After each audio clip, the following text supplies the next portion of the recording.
आप सुन रहे हैं द क्विंट और मैं हूं अलिफ। मैं कहानियां सुनाता हूं, कुछ किस्से, कुछ कहानियां जो यादों से बुनी हैं,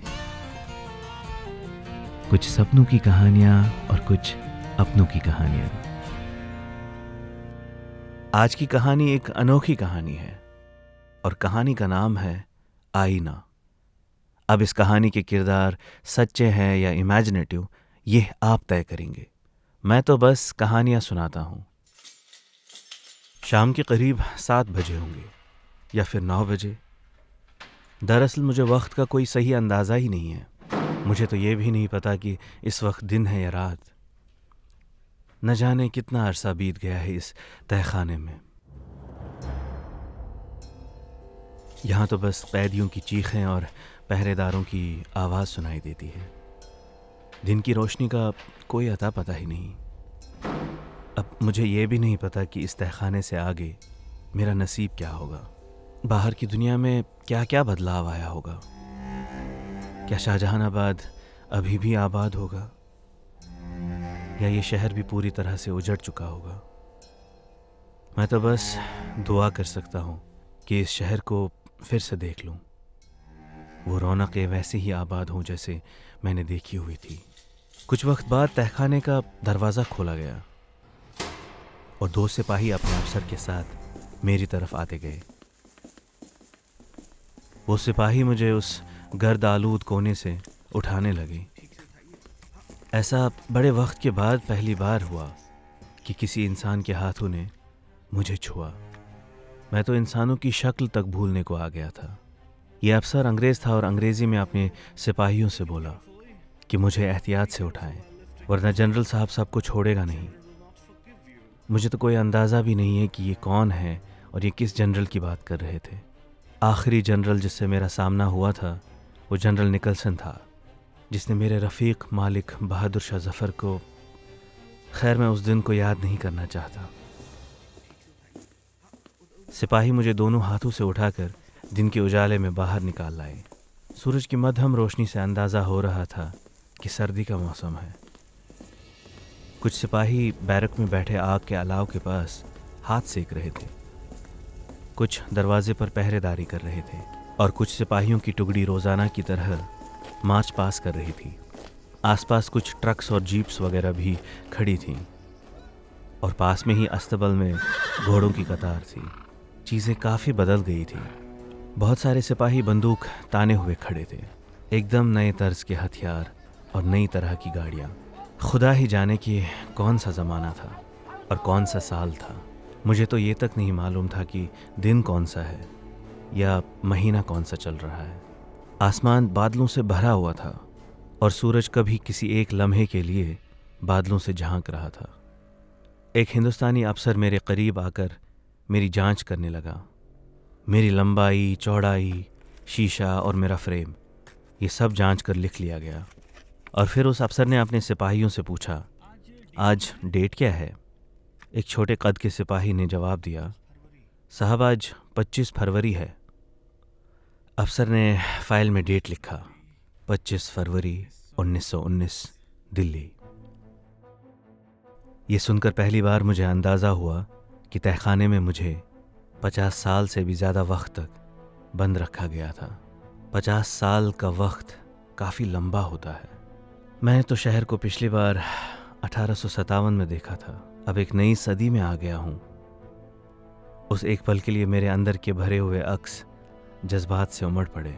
वक्त काफ़ी गुजर गया था और अब 1919 में अंग्रेज़ों ने सारे हिंदुस्तान पर एक लंबे अरसे से हुकूमत कर ली थी।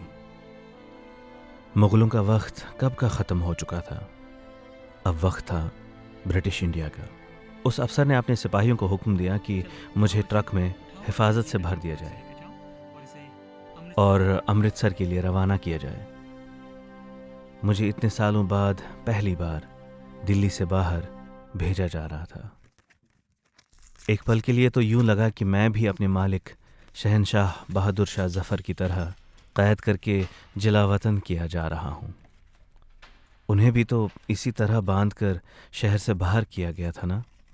ट्रक का दरवाज़ा बंद किया गया और ट्रक बैरक से बाहर बाज़ार में निकल आई।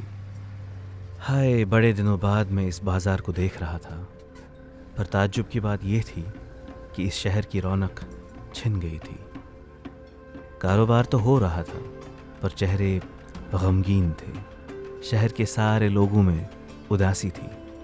ऐसा लग रहा था कि शाहजहानाबाद अभी भी 1857 का मातम मना रहा था। लोगों के चेहरे बदल चुके थे। उनके उठने बैठने में, चलने के चाल ढाल में बदलाव दिख रहा था। लिबास और पहनावे अब नए तर्ज के थे। वो छोटी छोटी दुकानें गायब हो चुकी थी। गालिबन सारे दुकानों पर अब नए तर्ज के बोर्ड चढ़े हुए थे। हर तरफ अंग्रेज़ी अफसरों का हजूम था, मानो शाहजहानाबाद में सिर्फ वही बसे हुए हों। ट्रक दिल्ली की सड़कों से निकलकर शहर छोड़ रही थी और मैं पहली बार शाहजहानाबाद की सरहद लांघ रहा था। ट्रक छोटी सड़कों से लंबे रास्तों पर आती गई और दिन ढल गया। अगले दिन दोपहर तक हम अमृतसर पहुंच गए थे। नया शहर, नए लोग, नए मंजर। बस हर तरफ अंग्रेजी सिपाही बिखरे पड़े थे, मानो शहर शहर कम और छावनी ज़्यादा थी। ट्रक एक सटीक सड़क से होकर एक सफ़ेद क्वार्टर के पास रुक गई। ट्रक का दरवाज़ा खोला गया और 2 सिपाही मुझे उस क्वार्टर के अंदर ले गए। एक आलीशान सा क्वार्टर, अंग्रेज़ी तर्ज का फर्नीचर और बड़े बड़े कंदीलों से सजा हुआ हॉल। अंदर की सजावट किसी महल से कम नहीं थी। मुझे सिपाही हॉल के बीचों बीच से ले जाकर एक कोने में रखने के लिए ले गए। एक सिपाही दूसरे सिपाही से दबी आवाज़ में बोला, ये वही आईना है ना जो बहादुर शाह, और ये कहकर वो रुक गया और दूसरे सिपाही ने उसे श्श करके चुप करने को कहा। फिर उससे बोला, धीरे बोलो, जनरल साहब कड़क आदमी है, कहीं सुन लिया तो तुम्हारी खैर नहीं। वो सिपाही अभी यही बात कर रहे थे कि एक संतरी दरवाजे से बोला, सावधान, और एकदम से सारे सिपाही पुतलों की तरह खड़े हो गए। कुछ पलों में गैलरी से जूतों की टाप टाप से चलने की आवाज़ सुनाई दी। सिपाहियों की 2 साइड की कतारों के बीच सफ़ेद वर्दी पहने हुए एक जनरल ठीक मेरे सामने आकर रुका और मुझे हैरत भरी निगाहों से देखता रहा। फिर उसने ऊपर से नीचे तक मुझ पर नज़र दौड़ाई और ऊंची आवाज़ में बोला, this is wonderful, I love it. फिर साथ ही वो अंग्रेज़ों वाले हिंदी लहजे में बोला, बहुत अच्छा है। मुझे इस बात का अंदाज़ा तब ही हुआ कि ये शख्स brigadier general Reginald Edward Harry Dyer था, जिसे लोग जनरल डायर के नाम से जानते हैं, और अब से ये मेरा नया मालिक है।